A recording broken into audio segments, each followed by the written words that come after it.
Hi friends, welcome back to our channel grow with Lakshmi. అందరూ ఎలా ఉన్నారు ఫ్రెండ్స్? బాగున్నారా? నేనైతే చాలా బాగున్నాను. మీ అందరూ కూడా బాగుండాలని మనస్ఫూర్తిగా కోరుకుంటున్నాను. వీడియోలోకి వెళ్ళబోయే ముందుగా నాదో చిన్న రిక్వెస్ట్ అండి. ప్లీజ్ మన ఛానల్ని ఎవరైనా కొత్తగా చూస్తున్నట్లయితే సబ్స్క్రైబ్ చేసుకోండి, లైక్ చేయండి ఫ్రెండ్స్, సపోర్ట్ చేయండి. కొత్త ఛానల్ కదా. ఈరోజు వీడియో ఏంటంటే ఐపీఓ గురించి అండి. ఒక బ్రదర్ కామెంట్లో అడిగారు అసలు ఐపీఓ అంటే ఏంటి అని చెప్పి. ఇది తెలియని వాళ్ళు కూడా కొత్త వాళ్ళు ఉంటారు కదా, తెలుసుకోవాలి అని. తెలియని వాళ్ళు తెలుసుకుంటారు అని ఈ వీడియో చేస్తున్నాను. ఎవరికైనా ఉపయోగపడుతుందనే ఉద్దేశంతో ఈ వీడియో చేస్తున్నాను ఫ్రెండ్స్. ఓకేనా? నాకు కొంచెం థ్రోట్ ఇన్ఫెక్షన్ అయింది, వాయిస్ సరిగ్గా రావట్లేదు, మధ్య మధ్యలో కట్ అవుతుందండి. కానీ నేను మీకు క్లియర్గా ఎక్స్ప్లెయిన్ చేయడానికి, క్లియర్గా చెప్పడానికి ట్రై చేస్తాను. నా వాయిస్ కొంచెం గట్టిగా రేస్ చేసి చెప్తాను, వినండి, అర్థం చేసుకోండి. టాపిక్లోకి వెళ్దాం. అసలు ఐపీఓ అంటే ఏంటి, ఐపీఓ ఎలా అప్లై చేయాలి, and next GMP grey market premium ఇది ఎలా చెక్ చేసుకోవాలి అనేది నేను ఈ వీడియోలో చెప్తాను. అలానే ఇప్పుడు మార్కెట్లోకి మనకి చాలా కంపెనీస్ వస్తున్నాయి కదా స్టాక్ మార్కెట్లోకి. నేను ఏ ఐపీఓ సెలెక్ట్ చేసుకున్నాను, ఏ ఐపీఓ అప్లై చేశాను అనేది కూడా నేను ఈ వీడియోలో స్క్రీన్ రికార్డింగ్ ద్వారా మీకు చూపిస్తాను, చూస్తూ ఉండండి. ఓకేనా ఫ్రెండ్స్? చెప్తాను. ఇక ఐపీఓలోకి వెళ్ళిపోదాం. ఐపీఓ అంటే ఏంటి? Initial public offering. ఇంకా క్లియర్గా చెప్తాను, వినండి. సింపుల్ అండ్ స్వీట్ షార్ట్కట్లో చెప్తాను. మన లాంగ్వేజ్లో మనందరికీ అర్థమయ్యే విధంగా చెప్తాను, వినండి ఫ్రెండ్స్. ఫర్ ఎగ్జాంపుల్, ఇప్పుడు ఏ అనే కంపెనీ ఉందనుకుందామండి. కంపెనీ తన బ్రాంచెస్ని తన కంపెనీని వేరే వేరే సిటీస్లో, వేరే వేరే కంట్రీస్లో, ఓకే, అక్కడ లాంచ్ చేయాలనుకుంటుంది. వేరే వేరే దగ్గర స్టార్ట్ చేయాలనుకుంటుంది తన బ్రాంచెస్ని. అయితే తన బ్రాంచెస్ని స్టార్ట్ చేయాలి అనుకుంటే మనీ అవసరం పడుతుంది కదా, మనీ అవసరం అవుతుంది. ఇప్పుడు ఏదైనా స్టార్ట్ చేయాలంటే డబ్బుతోనే కదండి. మనం డబ్బు పెడితేనే కదా స్టార్ట్ చేయగలిగేది. సో మనం ఏదైనా కంపెనీ తన బ్రాంచెస్ని స్టార్ట్ చేయాలని అనుకుంటే దాని దగ్గర సరిపడా మనీ ఉండవు. ఏదైనా కంపెనీ దగ్గర మనీ ఉండవు. బ్యాంక్స్ దగ్గర లోన్ తీసుకోదు. ఏం చేస్తుందంటే ఏదైనా కంపెనీ తన కంపెనీలో ఉన్న కొన్ని షేర్స్ని అమ్మకానికి పెడుతుంది. అలా కంపెనీలో కొన్ని షేర్స్ని అమ్మగా వచ్చిన డబ్బులతో తన బిజినెస్ని ఎక్స్పెండ్ చేస్తుంది. ఓకేనా ఫ్రెండ్స్? ఈ ప్రాసెస్ని ఐపీఓ అంటారు. చాలా క్లియర్, సింపుల్ అండ్ షార్ట్కట్గా చెప్పానండి. మీ అందరికీ అర్థమైందని నేను అనుకుంటున్నాను. ఓకేనా ఫ్రెండ్స్? కంపెనీ షేర్స్ని మనం కొనుక్కోవడానికి అమ్మకానికి పెడుతుంది కాబట్టి పబ్లిక్ ఆఫరింగ్ అంటారు. ఓకే, ఇప్పుడు ఏదైనా కంపెనీ తన షేర్స్ని అమ్మాలి అనుకుంటే ఫస్ట్ సెబీ దగ్గర పర్మిషన్ తీసుకోవాలండి. SEBI, securities exchange board of India. SEBI దగ్గర ఏ కంపెనీ అయినా సరే షేర్స్ని ఏ కంపెనీ అయితే అమ్మాలి అనుకుందో, అది ఏ కంపెనీ అయినా సరే సెబీ దగ్గర కంపల్సరీ పర్మిషన్ తీసుకోవాలి. సెబీ ఏం చేస్తుందంటే ఆ కంపెనీ ఫేకా జెన్యూనా, దాని హిస్టరీ ఏంటి అని మొత్తం కూడా A to Z ఆ కంపెనీ గురించి, షేర్స్ అమ్మాలి అనుకున్న కంపెనీ గురించి A to Z తెలుసుకుంటుంది సెబీ. దాని హిస్టరీ మొత్తం తెలుసుకొని అప్పుడు ఓకే మీరు షేర్స్ని అమ్ముకోండి అని సెబీ ఏ అనే కంపెనీకి అప్రూవల్ ఇస్తుంది. ఇంకేముంది, అప్రూవల్ రాగానే ఏ అనే కంపెనీ, ఏ అంటే ఏ అనే కాదు, ఏ కంపెనీ అయినా సరే, షేర్స్ అమ్మాలి అనుకున్న ఏ కంపెనీ అయినా సరే ఐపీఓ అనౌన్స్ చేస్తుందండి. ఐపీఓ అనౌన్స్ చేసి ఒక ప్రైజ్ని, షేర్ యొక్క ప్రైజ్ని ఫిక్స్ చేస్తుంది. షేర్ ప్రైజ్ని ఫిక్స్ చేస్తుంది. లిస్టింగ్ డేట్, క్లోజింగ్ డేటు మొత్తం కూడా ఆ కంపెనీ అనౌన్స్ చేసేస్తుంది. Okay friends, clear? ఇక్కడ వరకు క్లియర్ అయిందని అనుకుంటున్నాను, అర్థమైందని అనుకుంటున్నాను. నెక్స్ట్ వచ్చేసి ఇంకా సింపుల్గా చెప్పాలి అంటే ఏదైనా కంపెనీ స్టాక్ మార్కెట్లోకి కొత్తగా ఎంటర్ అయ్యే ప్రాసెస్ని మనం ఐపీఓ అంటాము. మనం ఐపీఓలో పార్టిసిపేట్ చేయాలి అంటే కంపల్సరీ డిమ్యాట్ అకౌంట్ ఉండాలి అండి.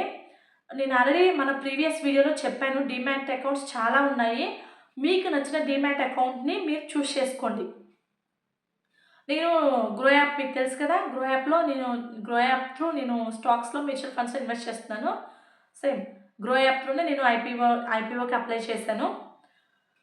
సో, లాస్ట్ వీడియోలో ఐపీఓకి అప్లై చేశాను. నాకు అలాట్‌మెంట్ రాలేదని చెప్పాను కదా! మీలో కొంతమందికొచ్చింది. నాకు కామెంట్ చేశారు. మీ అందరికి కూడా కంగ్రాట్స్ అండి. నాకైతే రాలేదు. సో, మీరైతే డీమ్యాట్ అకౌంట్ ఓపెన్ చేసుకోండి. మీకు నచ్చిన దాంట్లో ఓపెన్ చేసుకొని హ్యాపీగా ఐపీఓలో పార్టిసిపేట్ చేయండి ఫ్రెండ్స్. అదేవిధంగా ఇప్పుడు మనం స్టాక్ మార్కెట్‌లో షేర్స్‌ని మనకి నచ్చిన విధంగా ఒక షేర్ కావాలా? 2 షేర్లు కావాలా? అలా. మనకి ఏ షేర్ కావాలంటే ఆ షేర్‌ని మనం కొనుక్కుంటాము. కానీ ఇక్కడ అలా కాదండి. కానీ ఇక్కడ ఐపీఓలో ఏంటంటే కొత్తగా ఏ కంపెనీ అయితే షేర్‌ని అమ్మాలి అనుకుందో ఆ కంపెనీయే ప్రైస్‌ని ఫిక్స్ చేస్తుంది. ఆ కంపెనీ ప్రైస్‌ని ఫిక్స్ చేసి మార్కెట్‌లో రిలీజ్ చేస్తుంది. ఆ కంపెనీ ఎంత ప్రైస్ అయితే ఫిక్స్ చేసి మనకి చెప్పిందో అదే ప్రైస్‌కి మనం ఆ షేర్‌ని కొనుక్కోవాలి. ఓకేనా ఫ్రెండ్స్? ఐపీఓ ఎలా అప్లై చేయాలి? స్టెప్ బై స్టెప్ మీకు క్లియర్‌గా చూపిస్తాను. ఎక్స్‌ప్లెయిన్ చేస్తాను చూడండి. GMP grey market premium. ఇది ఎలా చెక్ చేసుకోవాలో కూడా చూపిస్తాను. చూస్తూ ఉండండి ఫ్రెండ్స్. ఓకేనా? ప్లీజ్ మళ్ళీ చెప్తున్నాను ఫ్రెండ్స్. మన ఛానల్ ఎవరైనా కొత్తగా చూస్తున్నట్లయితే ప్లీజ్ సబ్స్క్రైబ్ చేసుకోండి, లైక్ చేయండి. నా వాయిస్‌ని ఇగ్నోర్ చేయండి. సరిగ్గా అర్థం అవ్వకపోతే రావట్లేదు. చాలా గట్టిగా చెప్తున్నాను. రీసౌండ్ వస్తుంది హౌస్ అంతా కూడాను. ఓకేనా ఫ్రెండ్స్? చూస్తూ ఉండండి. స్క్రీన్ మీద చూపిస్తూ ఉంటాను. ఇక్కడ గ్రో యాప్ ఓపెన్ చేశాను. చూడండి. మనకి కింద ప్రోడక్ట్ అండ్ టూల్స్ అని చూసారా? అక్కడ కింద చూడండి ఎఫ్ఎన్ఓ ఈవెంట్స్ ఐపీఓ అని చూడండి. నేను రెడ్ మార్క్తో సర్కిల్ చేస్తాను. చూడండి ఫ్రెండ్స్, ఐపీఓ అని మీకు కనిపిస్తుందా? ఐపీఓ దాని మీద క్లిక్ చేయాలండి. దాని మీద క్లిక్ చేశాక మనకు ఓపెన్ అయిపోతుంది. మనకి 5 ఓపెన్లో ఉన్నాయి. చూడండి ఇవేంటి అన్నది. Transfer lighting, Mamata machinery, dam capital advisor. ఈ 3 లిస్టింగ్ గెయిన్ ప్రాఫిట్ కోసం సెలెక్ట్ చేసుకోవచ్చండి. మమతా మెషినరీకి ఎక్కువ కాంపిటీషన్ ఉంది. సో, అందుకని నేను ట్రాన్స్ఫర్ లైటింగ్ ఐపీఓ అప్లై చేస్తున్నాను. ఓకేనా ఫ్రెండ్స్? ఇక్కడ చూడండి మనకి మమతా మెషినరీ జీఎంపీ 260 ఉంది. నెక్స్ట్ డ్యామ్ క్యాపిటల్ అడ్వైజర్ వచ్చేసి 170, ట్రాన్స్ఫర్ లైటింగ్ వచ్చేసి 145. ఇదంతా జీఎంపీ అండి. ఓకేనా ఫ్రెండ్స్? ఇది మనకి ఫిక్స్ ఏం కాదండి. తగ్గొచ్చు, పెరగొచ్చు. జీఎంపీ అంటే ఒక్క షేర్‌కి వచ్చే ఎక్స్ట్రా ప్రాఫిట్ అండి. ఓకేనా ఫ్రెండ్స్? ఇక్కడ చూడండి ట్రాన్స్ఫర్ లైటింగ్ ఐపీఓ. నేను మీకు చూస్తూ ఉండండి. రెడ్ మార్క్తో సర్కిల్ చేశాను. ప్రాఫిట్ పర్సెంటేజ్, లాట్ సైజు అదంతా కూడా ఉంది ఇక్కడ. ఇక్కడ రెగ్యులర్ ఎంప్లాయీ అని ఉంది చూడండి. మనం రెగ్యులర్‌ని సెలెక్ట్ చేసుకోవాలి. ఎంప్లాయీ కాదు కదా! రెగ్యులర్‌ని సెలెక్ట్ చేసుకోవాలి. ఓకేనా ఫ్రెండ్స్?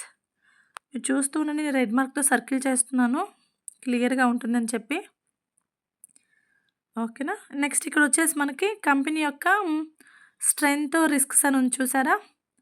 మొత్తం కూడా కంపెనీ గురించి ఇక్కడ స్ట్రెంగ్త్, రిస్క్స్ అని ఉంటుంది. చూసేయండి. స్క్రోల్ అవుతుంది చూస్తూ ఉన్నాను ఫ్రెండ్స్. నెక్స్ట్ వచ్చేసి ఇక్కడ మనకేంటంటే revenue, profit, total assets. Company యొక్క ఫస్ట్ చూడండి. ఫస్ట్ స్టార్టింగ్ చిన్నగా ఉంది. నెమ్మదిగా పెరిగింది అలా. ఎంత ప్రాఫిట్ ఏంటి అన్నది చూడండి ఇక్కడ. రెడ్ మార్క్తో సర్కిల్ చేస్తున్నాను. టోటల్ అసెట్స్ మనకి 2022లో ఎంత ఉంది, 23కి ఎంత ఉంది ప్రాఫిట్, 24కి ఎంత ఉందని చెప్పి ఇక్కడ రెడ్తో సర్కిల్ చేశాను చూడండి ఫ్రెండ్స్. నెక్స్ట్ వచ్చేసి అప్లై ఫర్ ఐపీఓ. ఓకేనా? అప్లై ఫర్ ఐపీఓ అనండి. Apply as regular shares at cut off price. ఇక్కడ చూడండి రెగ్యులర్ ఎంప్లాయ్ అని ఉంది కదా! మనం రెగ్యులర్‌నే సెలెక్ట్ చేసుకోవాలి ఫ్రెండ్స్. అప్లై చేశాక మనకి యూపీఐ రిక్వెస్ట్ అప్రూవల్ అని మన మొబైల్‌కి వచ్చినప్పుడు మనం అప్రూవల్ చేయాలండి. మనం అప్రూవల్ చేస్తే అది యూపీఐ రిక్వెస్ట్ అప్రూవ్డ్ అని వచ్చేస్తుంది మనకి. అంటే మనం ఐపీఓకి అప్లై చేసుకున్నట్లు. ఓకేనా ఫ్రెండ్స్? చూసేయండి ఇక్కడ. Thank you for watching.